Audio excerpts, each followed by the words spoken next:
souls. Thank you so much for clicking on this video. My name is Carolyn and this channel is all about true crime, mystery, and anything abnormal. Highly recommend subscribing because this channel is definitely a vibe. And I just want to say a huge thank you to all of you who watch the videos, who like, subscribe, those of you that share the videos. You are the all-star champions. I just want to tell you all that I appreciate your support so much and it means so much to me. And I just really want to thank you for anyone who engages in any way with the video. I absolutely love doing this. I'm really trying to get to 2,000 subscribers and you guys are so helpful in getting me there. So soon, hopefully 2,000, we're gonna get there. And I was thinking when I hit 2,000 subscribers, maybe I would go live and we could do a little Q&A or talk about crime. I don't know, you guys let me know. I wanna do something to celebrate 2,000 subscribers, not sure what. So if you have any suggestions, let me know in the comments, but let's get right into today's story because we are gonna talk about an absolutely horrible woman. Today, we're talking about Louise Porton, and she's an absolutely horrible person. And her family describes her as a child as being a very angry, rude, mean child. And her grandmother used to have every weekend, they would have these big family gatherings, and it would be at the grandmother's house in Birmingham, and the aunts, the uncles, the cousins, everybody would all be there. And it would be this really kind of enjoyable Sunday that they would all spend together. But the thing with Louise is she would not participate in anything. She would stand in a corner, sit by herself. She would not go near any of them. And her cousins being children, and she was like a little kid at this time, her cousins would want to play with her. They would want to include her. And if any of her cousins even came up to try to even speak to her, she would tell them to go away or she would punch them in the face. Like, she was an angry kid very early on. So at a very early age, her mother and her grandmother specifically were very concerned about Louise, and they definitely felt like something was wrong with her, but nobody could really figure out why or what had caused her to have all of this anger. And to this day, we still don't know. Was she just born that way? Did something happen that maybe nobody knows about? I don't know. But from a very young age, this was a mean, nasty little girl. When Louise was 11 years old, her parents ended up getting divorced. And her mother, Sharon, when they got divorced, she left. And she left the kids to be raised by their father. And she didn't have much interaction with them. So this maybe could have caused, some anger in her. But the anger and the problems she was having were described when she was much younger than this. So she already had this very angry spirit about her very young. And I'm sure her mother walking out of her life at 11 just would increase whatever anger she did have. And she was extremely angry with her mother for abandoning her, essentially. And after the mother had abandoned the children, if she ever did try to have any contact with Louise, she refused. She wanted nothing to do with her mother. And as I had mentioned earlier, the grandmother of the family would have a lot of these kind of family events. And the grandmother started noticing that a lot of things in her home were going missing. Things of value, money, any of these types of things. And immediately she suspected Louise. When Louise's grandmother confronted her about the things going missing and questioning whether or not Louise was responsible, Louise didn't deny it, but she told her grandmother that if you ever bring this up again, I will never see you ever again. And the grandmother, she really didn't want to lose contact with Louise. So that point going forward, when things went missing, the grandmother, she didn't bring it up to anyone. She just kind of looked the other way because she just couldn't imagine a life where she didn't have Louise in it. When Louise became a teenager, she discovered sex. And when she discovered sex, she learned very quickly that she could control men and boys by offering them sex. And from quite a young age, she was offering men and boys sex because she's underage at this point. But so she's having sex with obviously grown men, but also boys. But she would make them pay her. She realized, okay, if I will do this particular act, I can get this man to pay me this amount of money. And she even went so far as she would brag on Facebook the amount of money that she could make having sex. So obviously, announcing this on Facebook is quite alarming to a lot of the people that she was friends with on Facebook seeing this.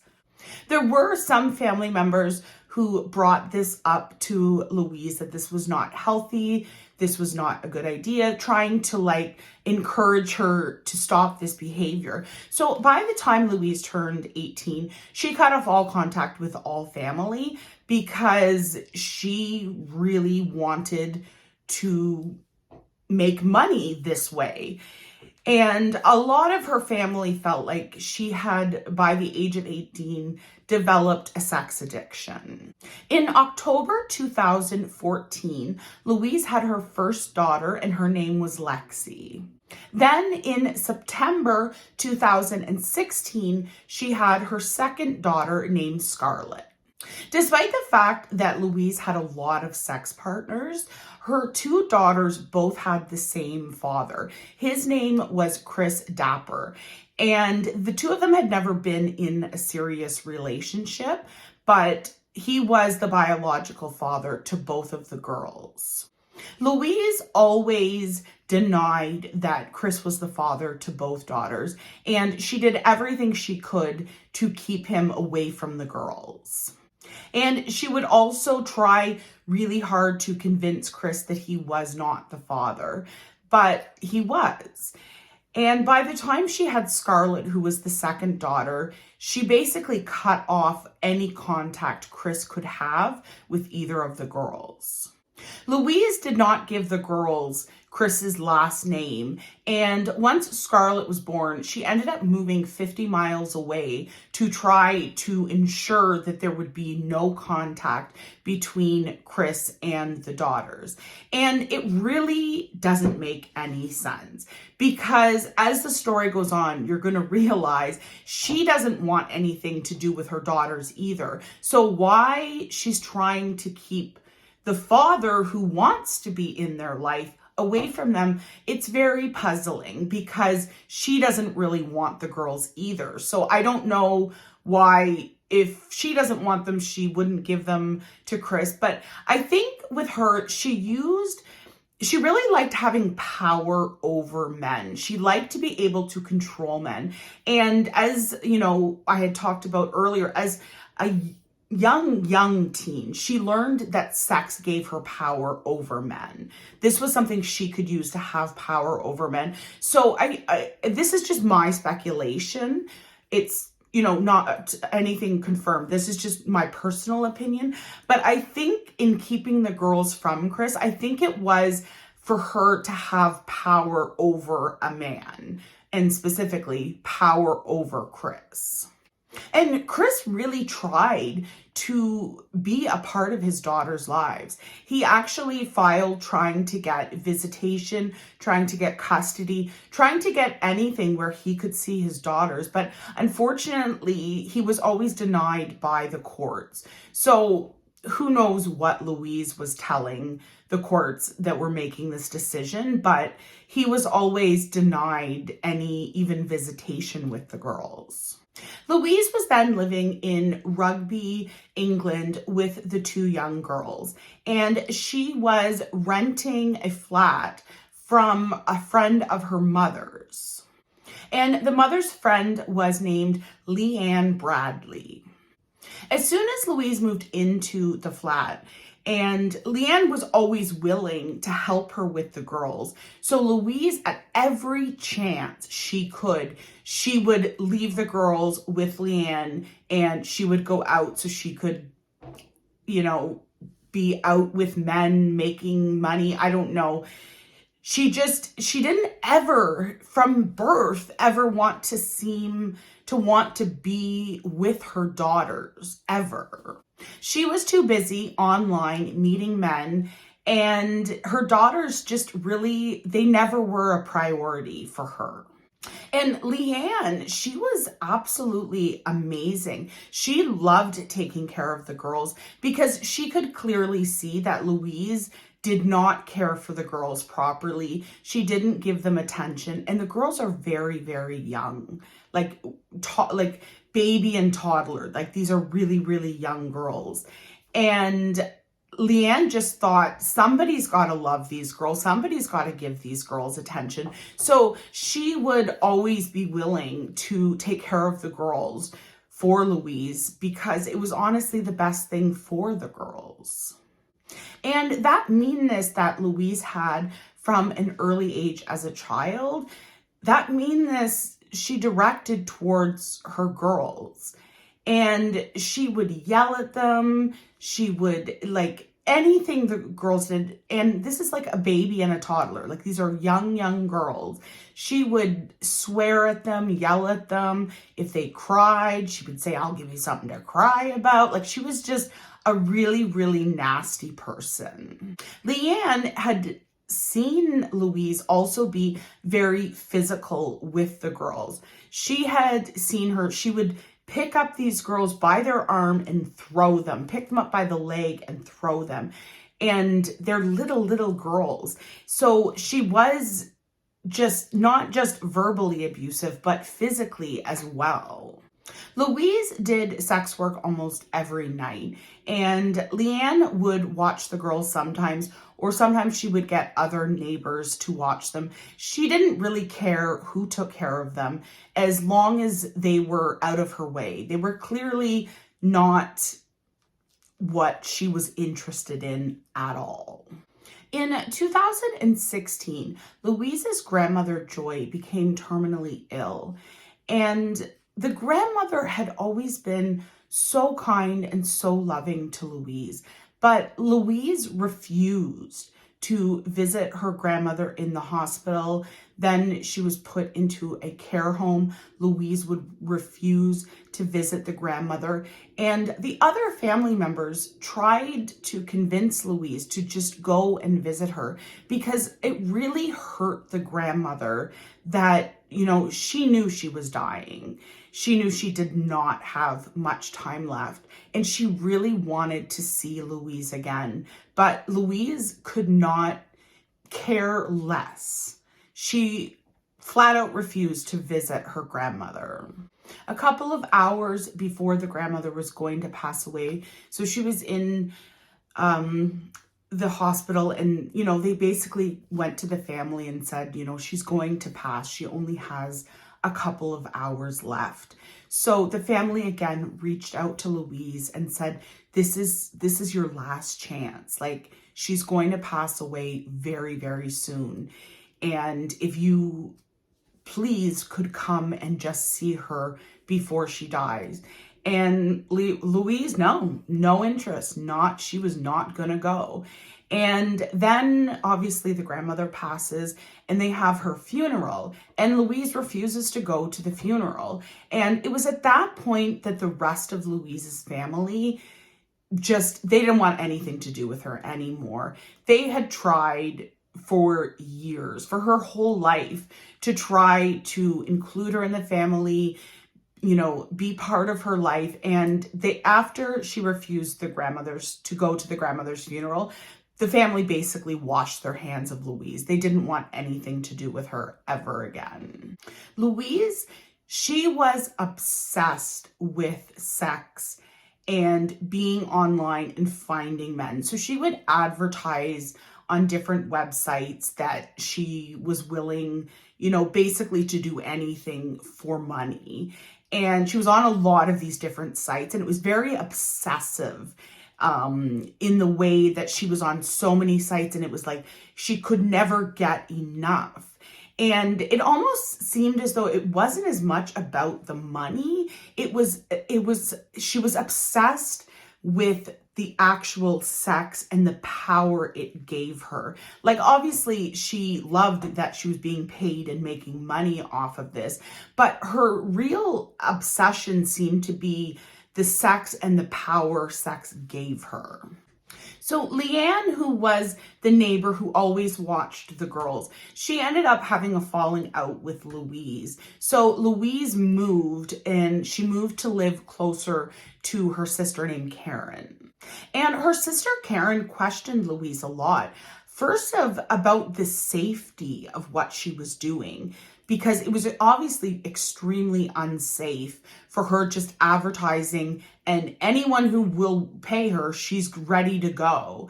So she questioned her a lot about her own safety, but also she was questioning her a lot. Like, you have these two daughters, you spend no time with them, and she didn't seem to have any emotional connection to the girls or care to spend any time with them. It seemed as though she didn't even like her own daughters. And Karen then found out Louise wasn't leaving the house to go out and have relations with men. She was bringing the men in the house. And then she made a comment to Karen that was very a la Casey Anthony, and said, "Don't worry, I'm going to start giving them sleeping pills soon." So you know where we're going, right? Yeah, that's where we're going.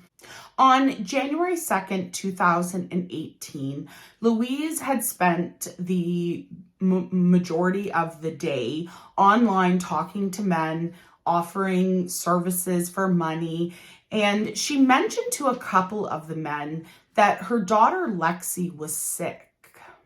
Later in the day, Louise messaged her sister Karen to tell her that her daughter Lexi had had some type of episode, she thought possibly a seizure. So her sister obviously is like, call emergency services immediately. And Louise told Karen that she had done that, but that was not true. She didn't end up calling emergency services until almost 15 minutes after she had messaged her sister Karen. And when she contacted emergency services, she didn't call 911. I know in England it's not 911, but she didn't call 911. She called the non-emergency line. Yeah, this is a situation you need help ASAP. But it was all in an effort to delay medical help to her daughter. So when she calls the non-emergency line, they tell her, I'm going to send an ambulance to you. And then she says, well, no, her father actually just arrived, because she contacted her dad, and her dad was going to drive them to the hospital. And the father noticed that Lexi was she wasn't well. She was very, very, very unwell. And Louise, she didn't care. She didn't have a concern in the world at all about what was going on with Lexi, if Lexi was going to be okay, but she knew exactly what was wrong with Lexi. So when they get to the hospital and the doctors are, examining Lexi, trying to figure out why did she have a seizure, what was wrong with her, Louise, she was just sitting on her phone messaging men, trying to set up meetings with men to exchange services while her daughter's in a hospital bed. And the doctors, they couldn't find anything physically wrong with Lexi. They couldn't figure out what happened. And then she seemed okay, and she seemed, they could release her from the hospital. And obviously the hospital tells her, if anything happens, call emergency services immediately. And then unfortunately she was able to take Lexi home. On the morning of January 4th, CCTV footage that would later be discovered found Louise had left her apartment and gone to a neighbor's apartment. She was gone for 40 minutes, and during that time, the two tiny girls were left home alone. Shortly after Louise returned to her apartment, she called 999, which is emergency services in the UK, and she told them that Lexi was unconscious. When the paramedics arrived, Lexi, she wasn't breathing. She was turning blue. They were able to revive her and bring her to the hospital. During the ambulance ride, she's obviously in the ambulance, and emergency services are actively trying to revive her daughter. And she could not care less. The paramedics who were, the person driving the ambulance, the people working on Lexi, they all noticed like Louise didn't care at all what was happening to Lexi. She was sitting in the front seat of the ambulance, and emergency services that were in the ambulance with her said they never once saw her even turn her head to look back to see if Lexi was okay. And she never asked any questions like, what's happening with my daughter? What can you do? Is she going to be okay? Like, she was on her phone talking to men. When Lexi got to the hospital, they revived her. She was breathing again, and doctors couldn't figure out why she had stopped breathing. They believed that she had either she had the flu or she had like a respiratory infection, but they really couldn't narrow down why she had suddenly stopped breathing. Lexi was kept in the hospital for 4 days, and the entire time, Louise, she was on her phone. She didn't sit with her daughter. She didn't try to comfort her daughter. And the nurses are the ones who were the ones comforting Lexi. They were the ones trying to, comfort her, make her feel safe, let her know she's going to be okay. And she's a toddler. Like, it's a very, very young girl. And the nurses just found the entire situation completely bizarre. Then on January 8th, Lexi was discharged from the hospital with a clean bill of health, and doctors never were able to determine what had caused her to stop breathing. They thought it was some type of infection or bug that she was fighting off, and because she was so young, maybe it had a more stronger effect than it would on, an older child or an adult. But she was let go, and she was going home with her mother, who didn't give a flying F about her. As soon as Louise got home, she got on the internet.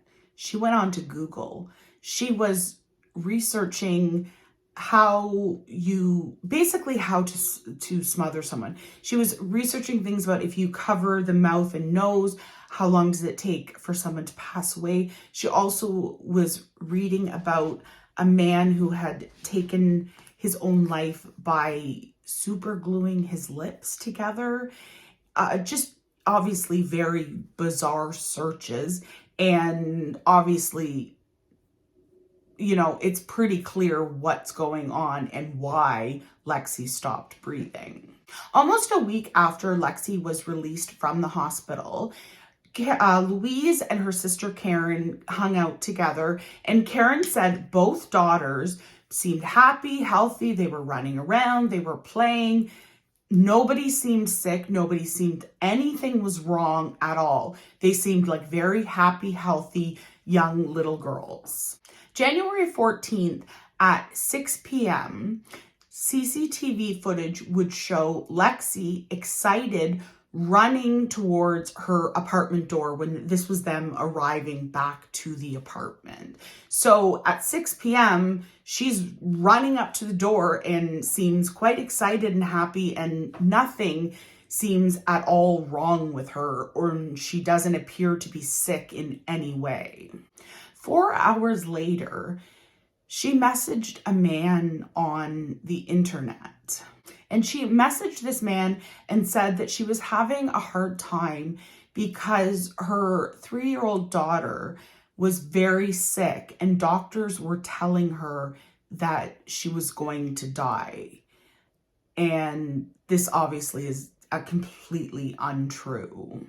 Then she went on to do some more Google searches, and she was Googling things like, when someone passes, do they poop their pants?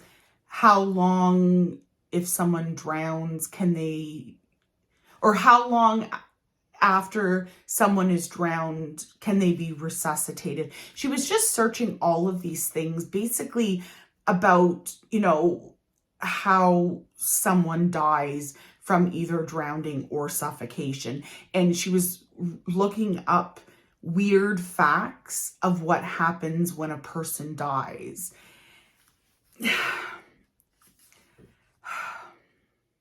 And just after midnight that night, Louise called 999 and told them that Lexi was not breathing.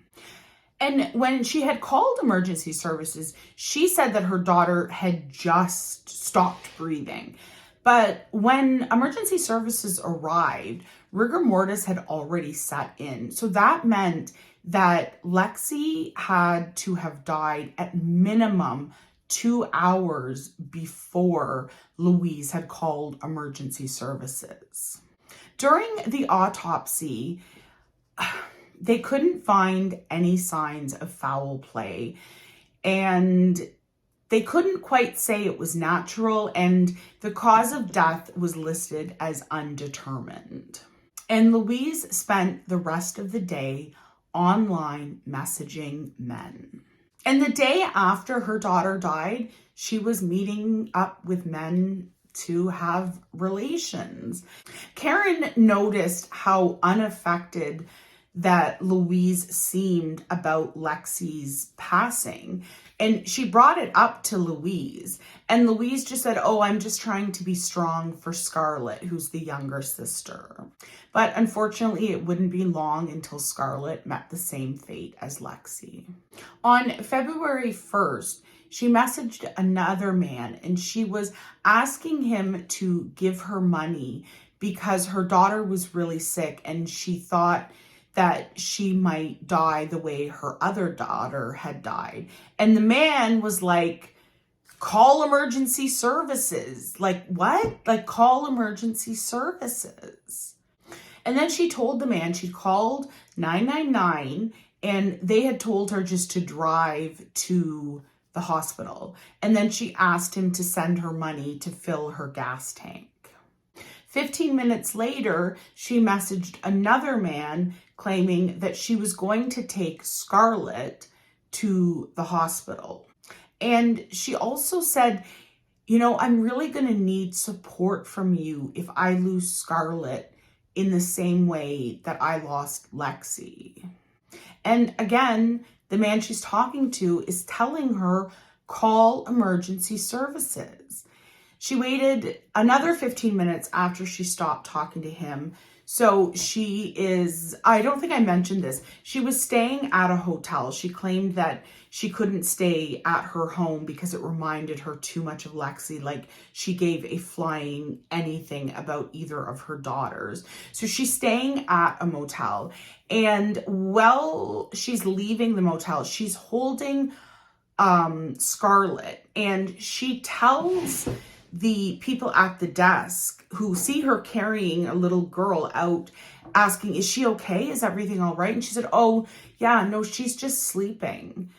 She wasn't sleeping. She was cold and she was unconscious.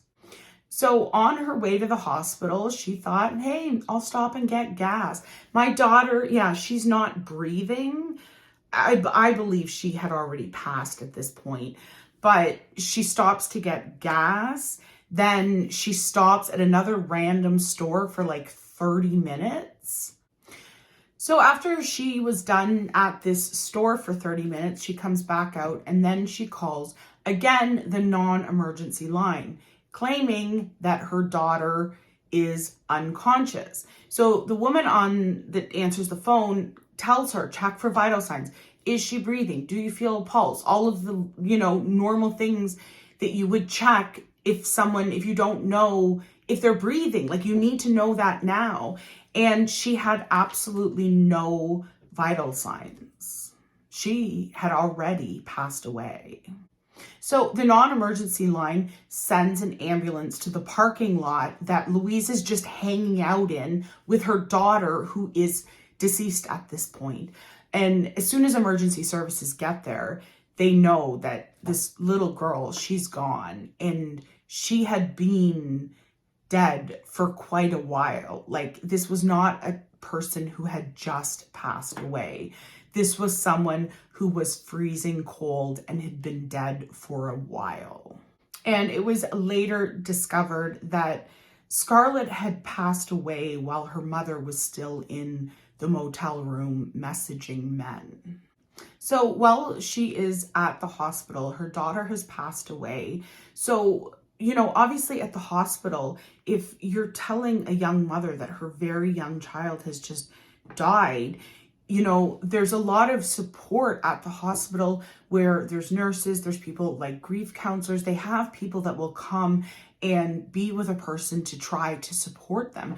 And all of them noticed her behavior. She was just sitting there scrolling through her phone. She had no interest in talking to anyone. She had no interest in figuring out what had caused her daughter to die. Well, she didn't need to inquire as to what had caused her daughter to die, because she had killed her. But she's, obviously the nurses at this point, they don't know that she's killed her daughter. She's scrolling through her phone and the nurses are just like, this is so weird. Like, what is going on? And then at one point, Louise says to one of the nurses, oh, I really want to show you a picture. So the nurse is thinking, okay, her daughter's passed and she wants to show me a picture of her daughter. So the nurse is, trying to be really supportive and like, yeah, let me see the picture. She takes the phone and looks at it. She doesn't want to show the nurse a picture of her daughter. She wants to show her a picture of a tattoo she's thinking of getting. The similarities between this woman and Casey Anthony are ridiculous. This is just the UK's version of Casey Anthony, in my opinion. So between when the first daughter passed away and the second one, there was only 2 weeks in between when the two girls had passed. So obviously they had both died under suspicious circumstances, but it couldn't really be determined what had caused the death. But the police were like, okay, so Lexi, she dies and then she just stopped breathing for some reason and passed away. And then 2 weeks later, Scarlett passes away, same situation. So obviously they start an investigation into Louise and what did this horrific woman do to these poor innocent little girls.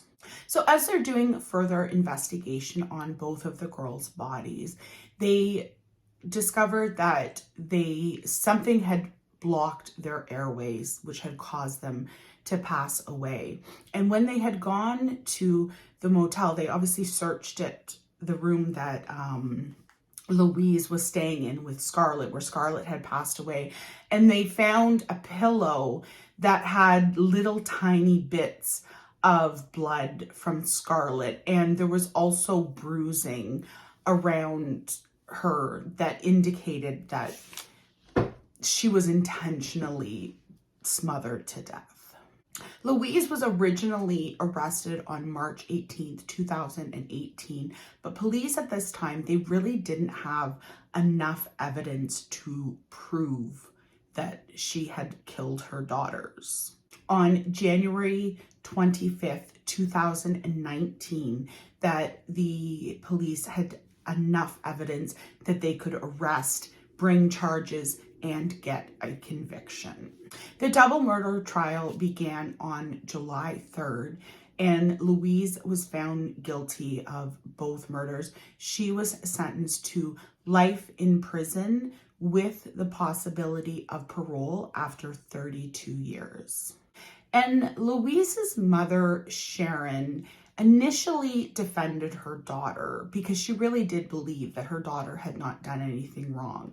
Once she actually learned of all of the information, she quickly changed her mind. But she was harassed online relentlessly. Again, very similar to Casey Anthony's parents.